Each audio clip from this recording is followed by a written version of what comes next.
হরে কৃষ্ণ বন্ধুরা, আশা করি আপনারা সবাই ভালো আছেন এবং পরবর্তী সময়েও ভগবানের কৃপাতে ভালো থাকবেন।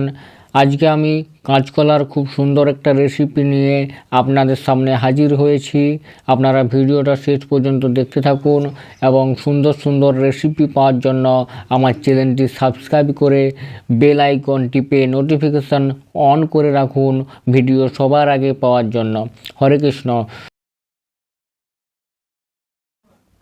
কাঁচকলার এই রেসিপিটা বানানোর জন্য আমি কাঁচকলাগুলো মাঝারি সাইজ করে কেটে নিচ্ছি।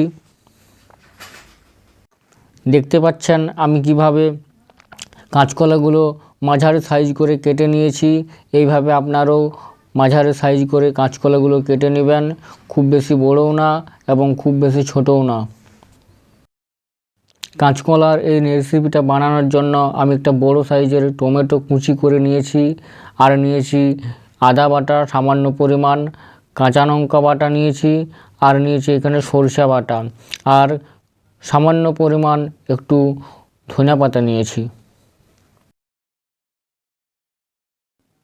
এখন আমি কাঁচকলাগুলোর সাথে নুন হলুদ দিয়ে ভালো করে মাখিয়ে নিচ্ছি।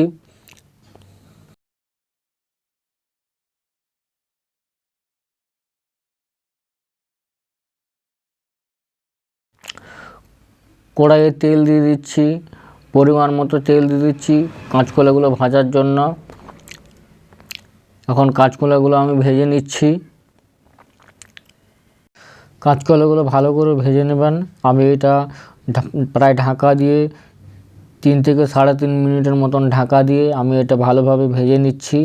আপনারাও এইভাবে ভেজে নেবেন। এখন দেখুন কাঁচকলাগুলো খুব সুন্দরভাবে ভাজা হয়ে গেছে এবং ভেতরটা খুব সুন্দরভাবে সেদ্ধও হয়ে গেছে, খুব নরম নরম হয়ে গেছে। এখন আমি এগুলো নামিয়ে নিচ্ছি। কড়াইয়ে কিছুটা তেল বেঁচে ছিল, ওই তেলটাতেই আমার রান্নাটা হয়ে যাবে। আমি দিয়ে দিয়েছি তেজপাতা এবং দিয়ে দিয়েছি টমেটো কুচিগুলো। এখন ভালোভাবে টমেটো কুচিটাকে তেলের সাথে সেদ্ধ করে নেব। আমি একটু নুন দিয়ে দিচ্ছি, সামান্য পরিমাণ একটু নুন দিয়েছি যাতে টমেটোটা খুব ভালো করে রান্না হয়ে যায় তার জন্য। এখন আদা কুচি এবং যে কাঁচা লঙ্কা কুচিটা করেছিলাম সেটা দিয়ে দিলাম। আমি প্রায় 1 চামচ পরিমাণ মতো দিয়েছি। সব মিশ্রণটাকে ভালোভাবে মাখিয়ে নিয়ে আমি দিয়ে দিচ্ছি প্রায় 1 চামচের থেকে একটু বেশি, প্রায় 1.5 চামচ পরিমাণ সরিষা বাটা আমি এটার সাথে দিয়ে দিচ্ছি। এখন ভালোভাবে মাখিয়ে নিচ্ছি সমগ্র মিশ্রণটাকে।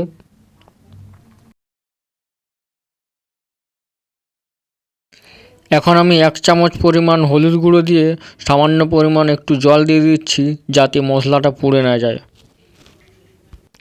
মশলাটা ভালো করে কষে নেওয়ার পরে যখন তেল বেরিয়ে আসছে সেই সময় আমি কাঁচকলা ভাজাগুলো দিয়ে দিলাম সবগুলো।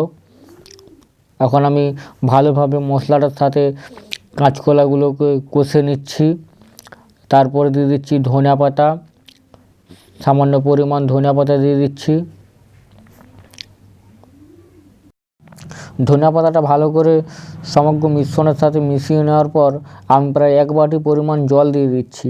বেশি জল দেবো না, প্রায় 1 বাটি পরিমাণ জল দিচ্ছি, কারণ এটা খুব ঘন ঘন একটা রেসিপি হবে, সেই কারণে একটু চাপ চাপ করছি আমি। আপনারা চাইলে সামান্য একটু বেশি পরিমাণ ঝোল ঝোল রেখেও করতে পারেন রেসিপিটা। এরপর আমি ঢাকা দিয়ে দিচ্ছি। ঢাকা দেওয়ার পর দেখুন আমার রেসিপি তৈরি হয়ে গেছে। আমি রেসিপিটা প্রায় 2 থেকে 3 মিনিটের মতন ঢাকা দিয়ে রান্না করে নিলাম। দেখুন রেসিপিটা তৈরি হয়ে গেছে। খুব সুন্দর স্বাস্থ্যকর একটা রেসিপি, বাচ্চা থেকে বুড়ো সবাই আঙুল চেটে রেসিপিটা গরম ভাতের সাথে খাবে।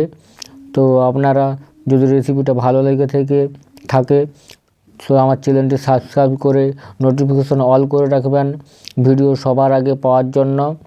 আজকের মতো এখানে আমি ভিডিওটা শেষ করছি। হরে কৃষ্ণ।